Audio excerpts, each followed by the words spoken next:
Magandang gabi po sa bawat isa.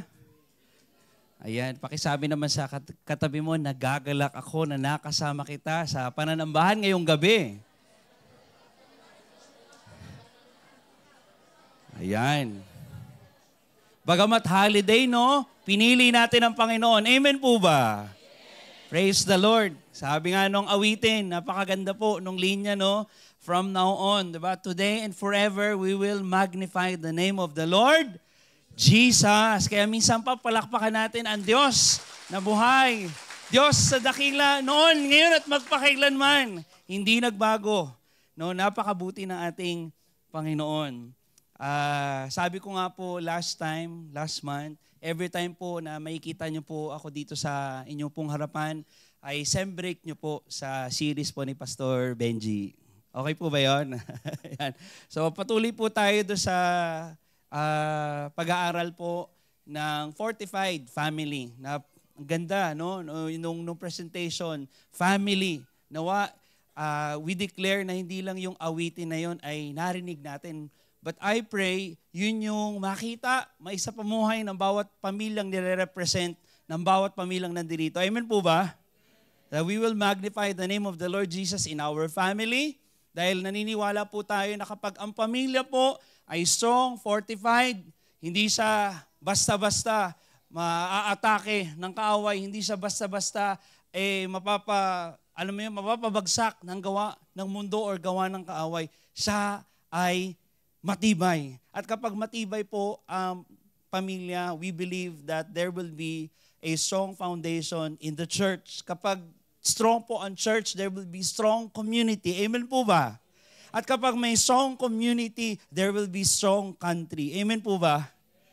And I can't imagine na bawat bansa po, ito po yung magiging parang rally. Ito po yung, kumbaga, sabi nga sa may Revelation di ba? Darating yung araw, no, na ang lahat ng labi at lahat daw ng labi ay magsasabing, Diyos ay dakila, siya ay makapangyarihan at lahat daw tuhod ay luluhod, magsasaysay na siya lang ang tunay na Diyos. Fortified family.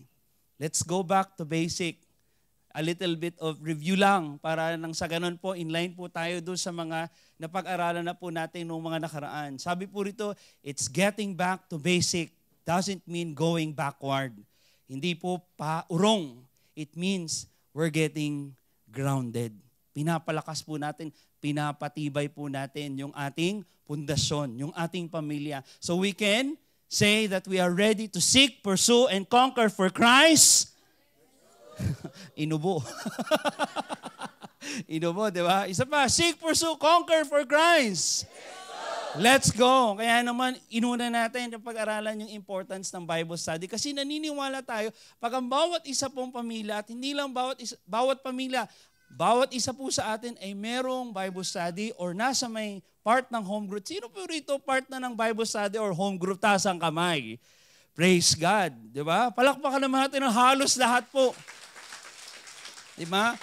At yan po yung isa pa lang na parang sabi nga foretaste pa lang po nung tema po natin for 41st na talagang tayo po ay hahayo, tayo po ay magpapatuloy. Na gusto po natin sa bawat pamilya ay nandoon po yung pag-aaral ng salita ng Diyos. At hindi lang po sa pamilya natin, kundi doon sa mga taong nakapaligid sa atin. Pinahalagahan natin na yung home group at saka BS group, it builds strong community bonds. It allow us na magkaroon tayo ng open space, safe space. Sabi mo sa may katabi mo, safe space. Pag nasa may home group ka, nasa may Bible study ka, yes, we're vulnerable. Lahat tayo, tinatransform ng Lord. Amen po ba? Pero sa loob ng Bible study, sa loob ng home group, safe yung space na yon. Hindi ka i-judge. Hindi ka ito-tolerate, no?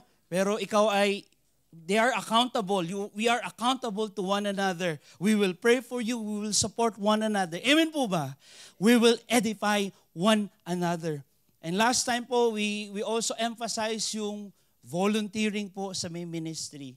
At marami po ang volunteers na po. Aside sa part kayo ng BS or home group, sino po rito part na ng iba't ibang ministry? Taas ang kamay. Ayan, ang dami po nila. Yung mga hindi pa po, marami po tayong ministry at ini-invite po namin kayo to grow. No, grow hindi lang sa faith, kundi grow in our service. And I think last time, or hindi ko po na-share ito sa may prayer meeting yata, yung importance ng prayer. Sino po rito naniniwala lahat tayo mga leader? Parang ito lang yata. Sino po rito naniniwala lahat tayo leader? Ipinanganak tayo na leader po kasi darating yung time, hindi lang family po ang i-lead natin. But God is calling us to go and make disciples of all nations. Yung mga tao po na mga wala pang Panginoon, wala pa hong kaligtasan, yun po yung i-lead natin. And you know what? One of the most powerful weapon that we can have as a leader is prayer. Sabi mo sa may katabi mo, nag-pray ka ba today, kapatid? Pag hindi ka pa nagpe-pray, sabihin mo, may time pa, pray ka na ngayon. Diba? Prayer is essential. Amen? It is the leader's secret weapon. No? Pinakamakapangyarihan niya, pinakamabilis, sabi nga nila, ang panalangin. Okay? It moves mountains. Amen? Yung miracle upon miracle through prayers po, dyan po, ipinapakita po, dyan po, inire-reveal ng Lord. No, yung kanyang kadakilan at kalwalhatian. So, ngayong gabi po, pag-aralan po natin, pasok po dun sa ating pong theme, this coming 41st, discipleship. Can you say it with me, discipleship? How do we disciple, no? Sabi po dito, growing deeper, surrendered home, strong foundation. Okay? Ang pag-aaralan po natin about discipleship, that we want to grow deeper, no? Tayo po ay lalalim pa. At habang lumalalim tayo, anong nangyayari? Sinusurrender po natin yung ating pamilya. Kasi po, naniniwala po ako, ang kaaway po, double time po siyang sirain ang bawat pamilya ngayong generation na to. Naniniwala po ba kayo doon? Ready siyang wasakin yung pagsasamahan ng mga mag-aasawa. Taas po ang kamay ng mga mag-aasawa na nandito po ngayon. Number 1 target po kayo ng kaaway. Kasi kapag matagal na daw, di ba? Oo, matagal na yan. Di ba? And I know. Sino po rito anong tawag dito? Pinag-aaralan niyo po yung house or home. Or tapos na sa house or home. Praise God, di ba? Kung hindi pa ho, napakaganda pong materials. Okay? Na kung saan po, pinagtitibay po yung bawat pamilya. Yung ating pamilya, hindi lang po yung home group or Bible study, kundi yung bawat pamilya po na nandito po. And how much more, no? Kung yung hindi lang pamilya mo na nandito, yung sphere of influence mo, yung mga kapatid mo, yung mga kamag-anak mo, hindi lang dito, kundi sa ibang bansa or sa may Pilipinas, no? They will also learn how to disciple their family. Pag ang mag-asawa po ay mahina, no? Yung mag-asawa, yung haligi at ano daw yung nanay? Ilaw. May napanood ako na rin. Yung haligi daw ng tahanan. Ha? Huwag nyo na sabihin, mamaya pa naman, no, i-honor tayo, di ba? So, hindi ako naniniwala doon sa bata na yun, loko-loko yun, ano? Pero naniniwala po ako, ang bawat haligi ng tahanan, kapag tayo po ay tumayo, ang bawat pamilya rin po ay tatayo. Amen? Ang bawat ilaw ng tahanan, kung magniningning at mag-iilaw sa kanyang asawa at sa kanyang mga anak, tayo ay magdadala ng ilaw sa mundong nadidiliman. Amen po ba? Wala pong mga batang pariwara. Wala pong batang out of school youth na sinasabi. Part po yan ng generation ko po. Napakarami po na nung time na high school po ako, nung time na high school po ako, marami po ako mga ka-batchmate po na instead na mag-aral sila ay dahil sa kahirapan ay sila ay nagtrabaho na lang dahil hiwalay ang parents nila, no, na pariwara ang buhay. Okay? Tapusin na natin yun, ano? Binibigyan tayo ng pagkakataon ng Panginoon na i-redeem yun. And we can redeem that through discipling our family. Sabi nga, if we will have a surrendered and strong homes, then we can have a powerful weapon para tupukin at alisin ang gawa ng kaaway. So FCC, ready na ba kayo? Ready na po ba tayo? I-disciple ng ating kanya-kanyang pamilya. Ready na po ba tayong i-disciple yung mga members po nung nandoon po sa Bible study at home group natin? If we are ready, hayaan niyo po basahin ko yung text po na binasa po ng ating tagapanguna kanina. Sabi po rito, if anyone comes to me and does not hate his own father and mother, and wife, and children, and brothers and sisters, yes, and even his own life, he cannot be my disciple. Bago po tayo magpatuloy, tayo pong lahat ay yumuko at tayo po'y pumikit. Hilingin po natin ang gabay ng Banal na Espiritu sa pag-aaral natin ngayong gabi. Panginoong Hesus, marami pong salamat sa kadakilaan, Lord, ng inyong ngalan, sa kabutihan po, Lord, ninyo sa buhay po ng bawat isa sa amin. Salamat, Lord, sa kapahingahan, Lord. Salamat, Lord, sa holiday, Lord. And even, Lord, salamat, Lord, sa protection nyo po, Lord, sa amin. Salamat, Lord, dahil hindi po, Lord, na naig, Lord, yung nagbabanta, Lord, na war. Salamat, Lord, dahil makakapagpatuloy pa ho kami, Lord, dito sa lugar na ito. Hindi lang, Lord, magtrabaho, but, Lord, to do, Lord, the commandment, Lord, na binigay niyo po sa amin. To go, Lord, and share your gospel, Lord, to the lost. Salamat po, Lord. At hayaan niyo po, Lord, sa pagpapatibay po ng aming pamilya, sa pag-aaralan po namin ngayong gabi, sa inyong salita. Hayaan niyo po, Lord, kayong manaig, Lord, kayong maghari, kayong maitaas, Lord. Hayaan niyo, Lord, makita namin yung katotohanan, Lord, patungkol, Lord, sa sinasabi, Lord, ng inyong salita, patungkol, Lord, sa aming pamilya. Maraming pong salamat. Ito po aming dalangin sa pangalan ni Jesus. Amen and amen. Let's have a quick lang na parallel po, no? Dun sa binasa po natin. Yung binasa po natin, ESV version po yan. Hindi ko na po anuhin yan, pero kung titingnan niyo po, if anyone comes to me and does not hate his own father, sabi naman ng NLT, if you want to be my disciple, you must, by comparison, hate everyone else, your father and mother, wife and children, brothers and sisters. Sabi ng CSB, if anyone comes to me and does not hate his own father and mother, wife and children, brothers and sisters, yes, and even his own life, he cannot be my disciple. Sabi po nung message, ito po ay more on personal na, devotional na. Anyone who comes to me but refuses to let go of father, mother, spouse, children, brother, sister, yes, even one's own self cannot be my disciple. Ano ibig po sabihin nung turo po ng Panginoong Hesus? Sinasabi ba ng Panginoong Hesus ay i-hate daw natin yung ating pamilya? Kung babasahin nyo po, no, parang ganun eh. Kung yan lang po ang babasahin ninyo, no. Pero kung titingnan po natin sa original, no, na purpose po, no, na sumulat niyan ni Luke, and even ang Panginoong Hesus nung sinabi niya yan, hindi po ibig sabihin yan ay tinuturo ng Panginoong Hesus na magalit ka or i-hate mo ang iyong pamilya, ang iyong magulang, ang iyong mga kapatid. No, it talks about prioritizing. Sabihin mo sa may katabi mo, sinong priority mo? Sinong pinakamataas na priority mo? Ayan. Yan yung ibig sabihin dyan, no? Kasi kung babalikan natin yung Old Testament, meron ng commandment na merong promise eh. If you will obey, di ba, and follow your parents, di ba? In Ephesians, sinabi doon, if you obey your parents, di ba, you will have what? Long life. The Lord will prolong your life. The Lord will bless you. Eh? Ang problema po kasi dito, si God, naging lease. Tapos, yung pamilya, siguro yung asawa niya o yung anak niya, nandoon sa pinakatop. Naiwan na si Lord. Nakalimutan si God. Ito yung sinasabi po dito ni Luke. No? Sino yung priority natin? Kasi if you really want, and if you're saying that I'm gonna be a disciple, a follower of Jesus Christ, pero hindi mataas ang Lord, hindi siya number one, hindi siya on top, hindi ka capable, hindi ka able maging follower ni Jesus Christ.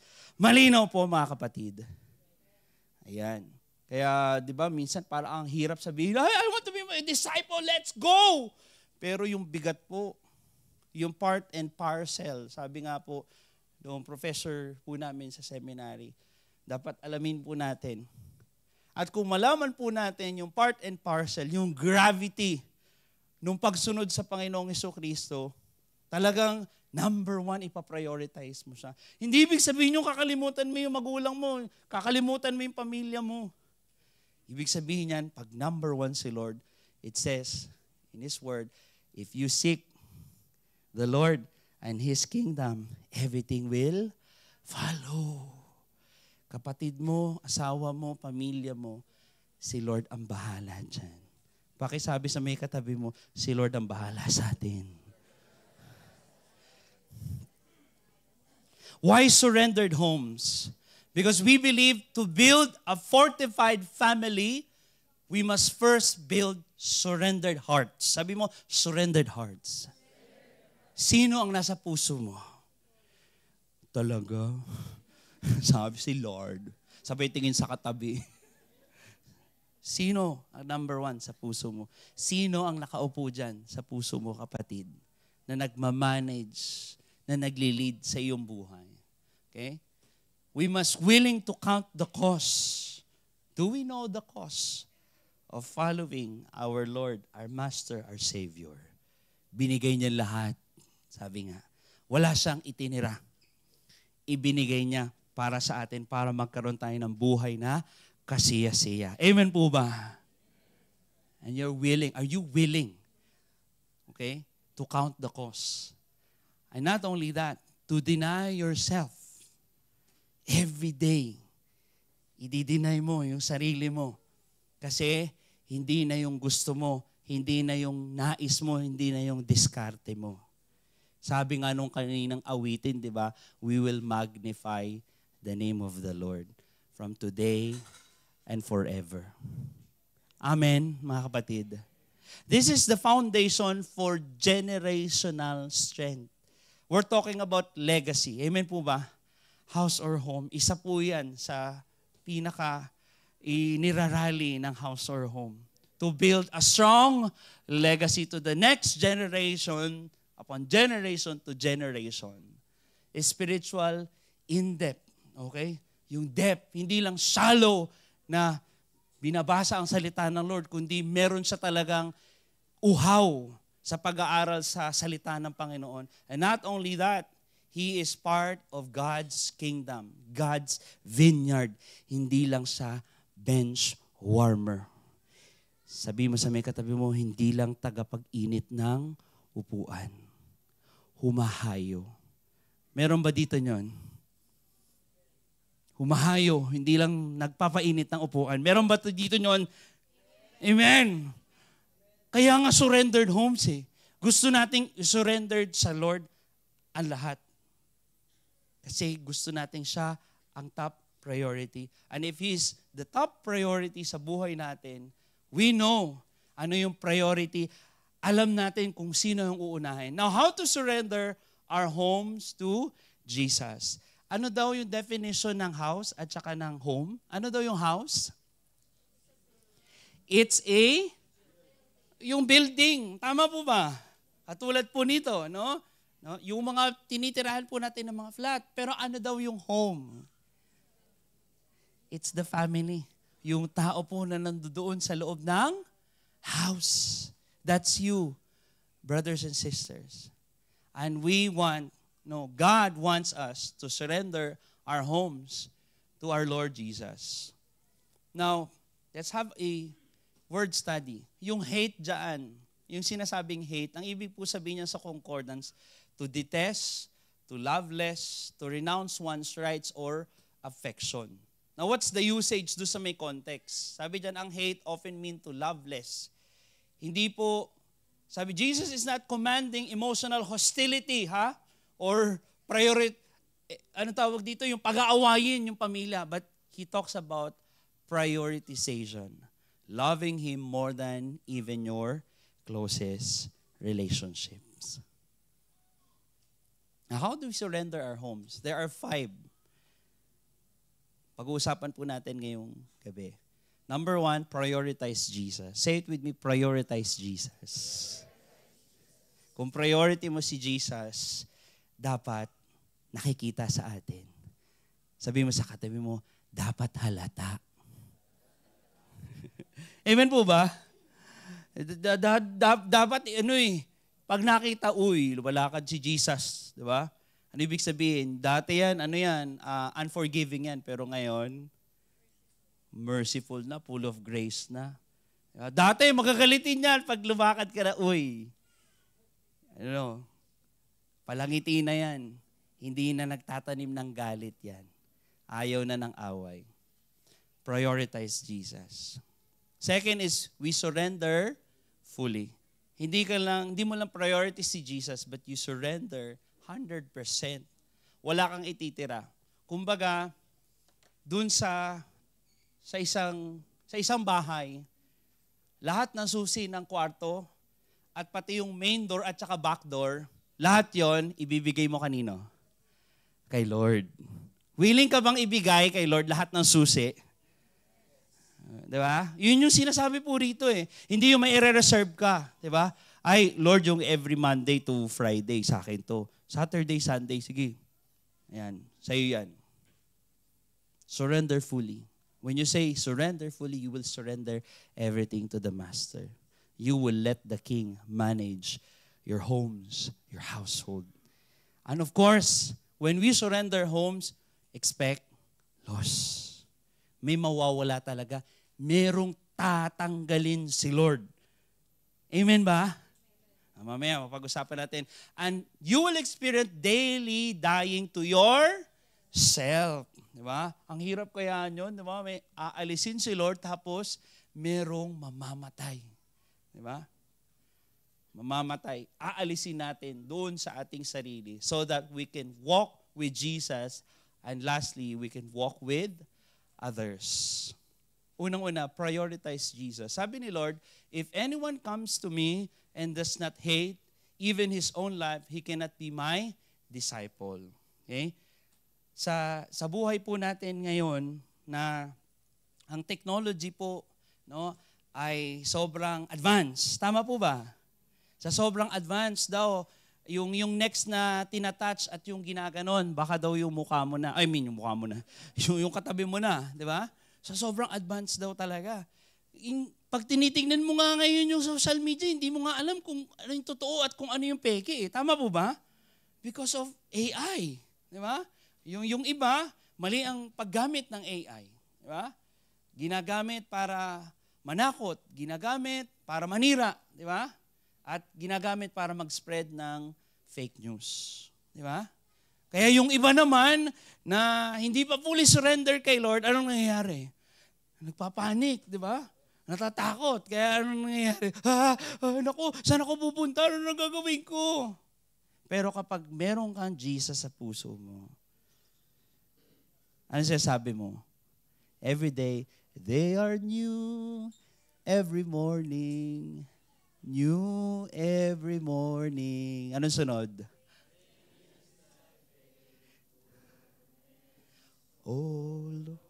Kinanta nyo eh. Ibig sabihin, alam nyo, tama po ba? So, ngayon, hindi ka na basta-basta kakabahan or magpapanik kahit ano yung nangyayari sa paligid natin. Yes, of course, binigyan tayo ng wisdom ng Lord. Okay? Hindi naman, sabi nga ni Pastor Benji, hindi yung by faith, ililigtas tayo ng Lord. Sinasabi na nga, lumikas. O hindi ka pa rin lumikas. Mali naman yun. Binigyan ka ng wisdom ng Lord. So, makinig, di ba? Alamin natin kung ano yung mga information na kung saan right yung resources. Tama po ba, mga kapatid? Yes, we will live by faith, but at the same time, we also apply wisdom. Ano yung wisdom, no? Yun yung nanggagaling sa may Panginoon sa salita niya. Now, when we apply it, yun ay nagkakaroon ng magandang, positive. Hindi lang sa buhay mo, kundi sa may paligid mo. Now, when it comes to prioritizing Jesus, Monday up to Friday, or Thursday, sabihin na natin, kasi Friday na ngayon. Monday to Thursday, sino ang nasa may priority mo? Kasi sabihin natin yung iba dyan, talagang full-time ako kay Lord, 100% Friday, Saturday, Sunday. Pero yung Monday to Thursday, ayun, nakakalimutan na nila. Pag sinasabi natin na tayo ay follower ni Jesus Christ, then we are willing to count the cost. Ibig sabihin yun, ibibigay mo lahat para sa Lord. Ibig sabihin yan, siya yung may control para iaalay niya lahat ng gagawin mo. Kaya kung ano yung nasa isip mo, kung ano yung nasa may puso mo, filter yan ng salita ng Lord. Amen po ba? And every day, when you wake up in the morning, ano gagawin mo? Hindi cellphone. Magpipray ka kaagad, di ba? And you will read your Bible and pray. And you grow. And that's when you prioritize Jesus. You grow in His knowledge, you grow in His wisdom. Amen po ba? And Joshua said, if you will meditate and you will follow this word, you will be what? Successful. Tanungin mo yung katabi mo, gusto mo maging successful, kapatid? May bagong term ngayon, gusto mo bang sumakses? Narinig ko yan eh. Diba? Ibig sabihin yun, gusto mo ba na tama ang lahat? Di man 100% tama ang lahat, pero naka-align sa Lord, then prioritize Jesus. Amen po ba mga kapatid? Second is we surrender fully. If not, while the other is yet a great way off, He sent a delegation and asked for terms of peace. Verses 32 and 33. So therefore, anyone of who does not renounce, the word renounce, all that he has, he cannot be my disciple. When you say surrender, ano po ba sa Tagalog yung surrender? Pagsuko, di ba? Yung isusuko mo. Napapanood ko po yan sa may movie, sa may mga gera noon, di ba? Kapag ikaw ay susuko or yung isang, kunyari, sa may dalawang naglalabanan, kapag suko na yung isa, no, anong gagawin niya? Tataas ng kamay or may iwawagayway siya eh. Diba? Ibig sabihin yun, surrender ka na, di ba? And ganun yung ginawa natin. Tama po ba? Nung sinabi nating, Lord, You are my Savior. You are my Master. Ikaw na, Lord, yung Panginoon ng aking buhay. When we surrender everything to Jesus, right after that prayer, that acceptance, you change. Amen po ba? And it changed everything. When we accepted the Lord Jesus Christ, it changed you and it changed everything. And sana kapatid, continuous yun. Kasi yung pagbabago ng Lord, no? Yes, gagawin niya yun kasi tapat siya at nandoon yung pangako niya na sasamahan ka niya. Sabi nga niya, I will never leave you nor forsake you. I will go with you until the very end. Yun yung pangako ng Lord. Pero yung task mo bilang anak niya na mag-follow, mag-align sa Lord, mag-surrender sa Lord, ginagawa ba natin? Because of our busyness, because of our excuses. No? Kaya ang hirap minsan hatakin or i-invite sa may gawain ni kapatid. Why? Hindi 100% surrender sa Lord eh. Pag 100% surrender yan sa Lord, magvo-volunteer yan. Amen po ba? Pag 100% yan na surrender sa Lord, aaten ng BS yan. Tama po ba? Hindi na ite-text ni BS leader. Kapatid, asan ka na? 30 minutes na wala ka pa rin. Start na kami. Amen? Wala nang ganun. Excited yan na aaten. At walang palya. Amen ba? Gusto niyo po ba lahat ng BS at home group natin ganun? Then, mag-start po sa atin. Let's prioritize Jesus and we surrender everything. Surrender natin yung time natin sa Lord. Siya mismo yung mag-ayos ng oras natin. Baka kasi yung oras natin, ang dami nga nating oras minsan eh. May kapatid ako narinig, ang dami niyang oras, no? Sabi ng mga kapatid niya, buti ka pa sa singles to ha. Hindi ko na bagitin yung pangalan, buti ka pa, ang dami mong oras, di ba?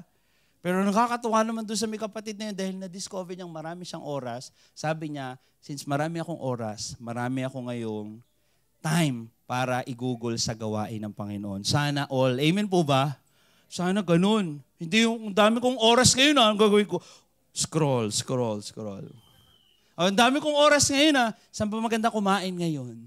Foodie. Di ba? Ganun eh. scroll lang sa pamamagitan ng kumain, naubos na yung oras doon sa temporal na mga bagay at mga gagawin. Pero sana we invest to the things na merong eternal value. Sa inyon, dito po sa gawain ng Lord. And praise the Lord. Palakpakan natin ng Lord kasi today, we surrender yung time natin para sa Lord. Amen ba? Hindi ko naman ginajudge yung iba. Baka naman talaga, binook na nila to, no? Pero kayo po, since non-negotiable at alam nyo na 100% surrender tayo sa Lord. So, sinunod natin ang Panginoon. Kaya tayo nandito. Pangatlo po, you know what? As we grow sa ating pong paglakad sa Panginoon bilang follower ni Jesus Christ, you expect may tatanggalin at may mawawala sa iyo. No? Kasi, number one, na ayaw ng kaaway is merong taong madadagdag sa kingdom ni Lord. Naniniwala po ba kayo doon? Kaya ang hirap po di ba? Minsan parang pagsisharean mo yung relatives mo na, family ko na. Ako po, to be honest sa inyo, for how many years, yung ilang mga relatives, yung lalo-lalo na yung talagang mga sarado-kandado nga, na ika nga, sabi nila na family members ko. I pray, kasi alam ko yun, prayer can move mountains. At isa-isa sinishake na sila ng Lord. Pero hindi naman yun isang araw lang or overnight lang Ilang years ko na po silang pinagpipray. And true enough, nakikinig ang Lord. No? Pero dun sa may journey ko na yon, mga kapatid, dun sa journey natin na yon, maraming tinatanggal si Lord. Hindi, maaaring siguro sa'yo, okay? Sa mga attitude mo, sa buhay mo, okay? Pero meron ding tinatanggal si Lord na mga kasama mo. Okay? And minsan, yung kasama mo pa sa paghayo. Kasi pinagraduate na ng Lord Expect mo yon. Talagang yun Minsan nga gagamitin pa yun para to discourage ka na magpatuloy ka. Pero sabi ng Panginoon, go on, continue. Ataboy, sabi nga nung professor namin. Kasi dapat nakaangkla yung ating buhay, yung ating puso, yung ating isipan, hindi sa mga tao at hindi sa mga nangyayari. Kanino daw nakaangkla? Sa Panginoon. Kaya yung sinabi ni Lord Kasi pag inangkla mo yan, yung buhay mo, yung puso mo, yung isip mo, sa boyfriend mo, sa girlfriend mo, o kaya sa may pamilya mo, pag inalis sa'yo ng Panginoon yan, yari ka. Sabi mo sa katabi mo, nangyari ba sa'yo yun, kapatid? Relate. You expect loss. And I pray that when you experience that, hindi ka aalis, hindi ka lalayo sa Panginoon, hindi ka magagalit sa Lord. But you will use that to push you, draw near, more, malapit, very close sa Lord. Amen po ba? Pag tinatanggal sa'yo ng Lord, Lord, grabe ka naman, ang ganda-ganda ng trabaho para makapagpatuloy ako dito, ba't naman biglang natanggal? Sinisi mo pa si Lord. Pero hindi mo tiningnan, maganda pala siguro. Hindi naman maganda pala siguro. Maganda ang plano ng Lord. Kasi sabi niya, I have plans for you. Amen po ba? And ang sabi ng Lord, I have come to give you life, abundance. Yes, may mawawala, may aalisin. Pero expect na nandoon lagi ang Panginoon sa'yo at iingatan ka niya at sasamahan ka niya. Lalong-lalo na sa pamilya po natin. Na number one target ng kaaway. Sabi doon, the thief cometh to steal, kill, and destroy. John 10:10. Yan po lagi, pinapaalala po natin yan lagi every time nandito tayo sa taas. Kasi yan po lagi ang game plan ng kaaway. Gigil na gigil siya. Huwag po nating hayaan ang kaaway. Kasi ang pangako ng Lord, nandiyan siya para sa atin. Amen po ba? Kung priority natin siya, kung sinurrender natin sa Kanya, hayaan natin si Lord ang magmaniobra ng buhay natin. Amen po ba? Take charge. Sabi nga, and daily die to yourself. Mahirap. Sabi nga, take up your cross daily. Sa tingin nyo, madali? Hindi. Di ba? Ang hirap. Di ba?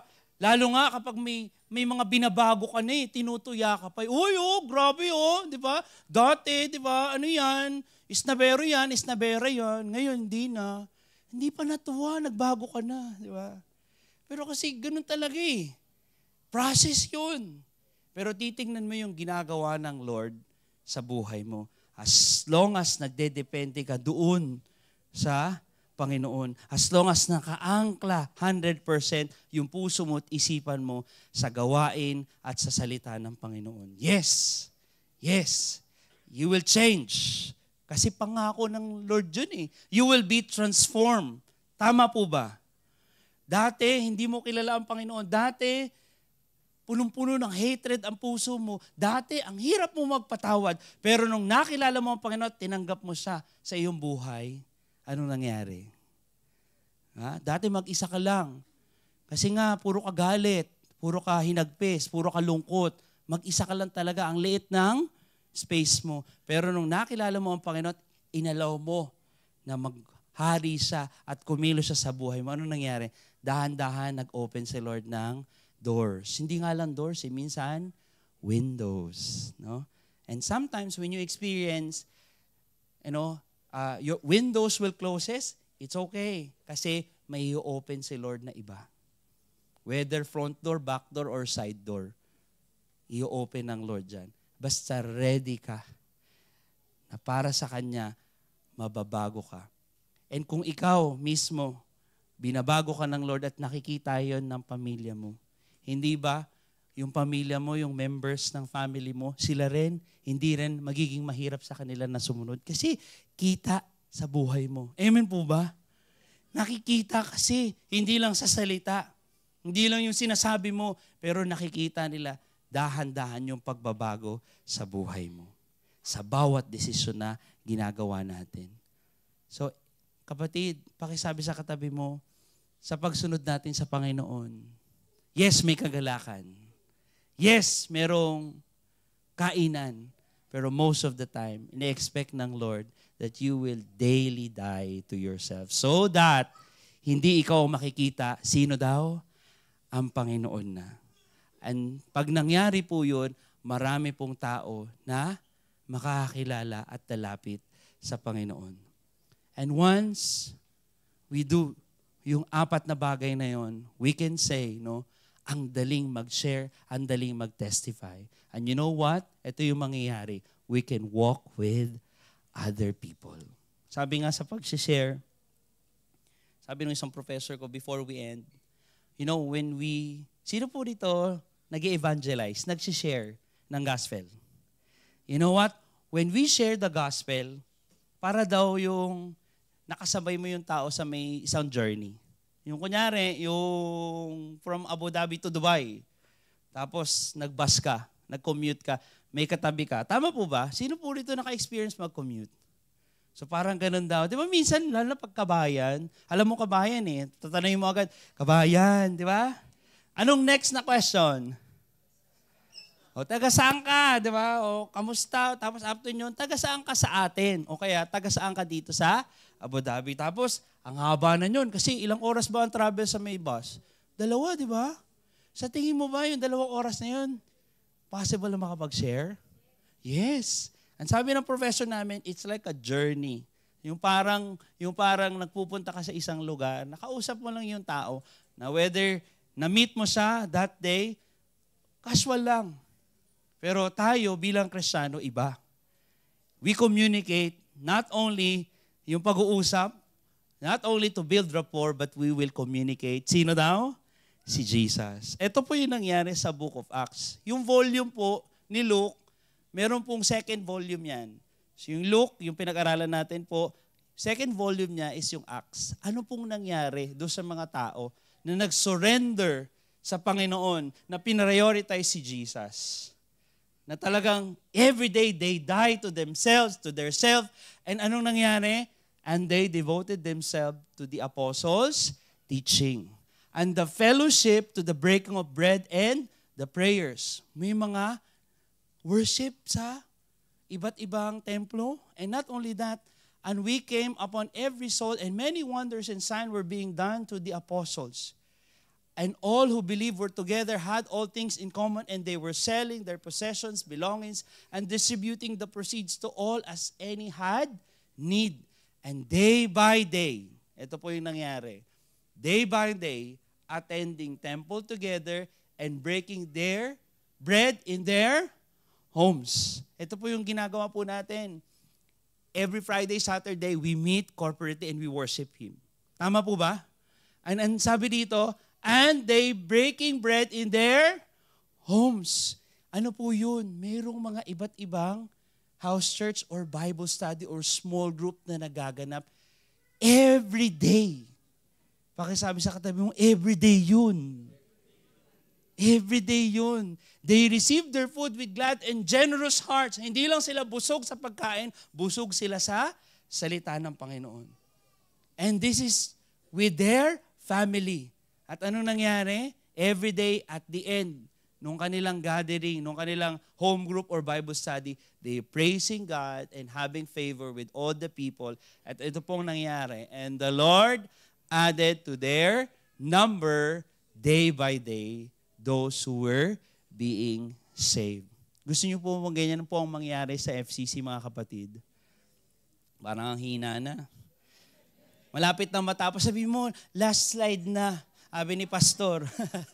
'Di ba? Parang napagod yata, no? Yes, no, parang yung itong bagay po na ito parang boring, pastor eh. Pero alam niyo po kung makukuha po ng ating hinagap yan, ng ating kaisipan, ito po yung ginawa lang nila eh. Sumunod lang sila do sa sinabi ng Lord. And when they obey, the Lord added to their numbers. Their family, no, nagmultiply ng another family. And yung family na yun, nag-disciple ng another family, and hindi na nahinto yun. And they turned the world upside down. To summarize and to have our conclusion for tonight, these are the principles. Sabi ko po kanina, if we want our family to grow deeper, and we surrender our homes, our family, to the Lord, nang sa ganun maging effective tayo sa discipleship, ano daw ang gagawin natin? We prioritize Jesus. We surrender fully. Expect loss. Of course, daily die to yourself and you walk with others. I'm telling you, gagarantiyan ko po kayo, yan po ang mangyayari. And what are the practical action when we prioritize Jesus? You review your values and you reorder them. No? Dati, parang suntok sa buwan lagi. Bahala na si Lord, di ba? Or bahala ka na. Pero nung nakilala mo si Lord, you review yung values, hindi lang sarili mo, kundi ng family mo. When you surrender fully, now you identify and you release yung mga non-negotiable. Di ba? Pagdating sa Lord, pagdating sa gawain ng Lord, non-negotiable. Amen po ba? You expect loss. You prepare for pushback and you trust God through it. Lord, ang hirap. Lord, ang init. Lord, grabe na, ang hirap. Pero you trust God. Hayaan mong ilapit ka ng sitwasyon. Hayaan mong ilapit ka ng challenges, ng adversity sa Panginoon. Kasi hindi ka nakabase sa sitwasyon ng buhay. Nakabase ka sa Diyos ng mga Diyos at Hari ng mga Hari. Amen po ba, mga kapatid? Makapangyarihan at hindi nagbabago noon, ngayon at magpakailanman. And when we die daily, we start each day with a prayer. Hinahayaan mo, Lord, cross. Hindi na ako, Lord. Patay na kasi ako eh. Tama po ba? Patay na ako, Lord eh. Patay na yung dati pala. Sorry. Patay na yung dating Edman. Bago na, Lord. Sabi mo, Lord, 2 Corinthians 5:17, di ba? I am a new creation. The old has gone and the new has come. Ito na, Lord, yung new version, Lord. And every year, every day, binabago mo araw-araw. And when you walk with others, then you find accountable and committed community. Sino yun, mga kapatid? Yung nasa kaliwat kanan mo. Pakitingnan mo naman. Every Friday na lang, baka katabi mo yun, hindi mo malang mabati eh. Diba? Sige nga, sabi mo, I love you with the love of the Lord. Yun dapat eh. Hindi tayo nahihiya kasi yun yung galing sa Panginoon. Tama po ba? And when we show and we express love, the world will know that we are His disciples. Tayo pong lahat ay pumikit at tayo po ay manalangin. Panginoon Diyos, marami pong salamat sa gabi po na ito. Nais namin, Lord, hindi lang po kami, but Lord, our whole household, Lord, our whole family, Lord, our home, Lord God, to really come, Lord God, and surrender everything, Lord, unto you. Lord, ito po ang declaration namin today, Lord.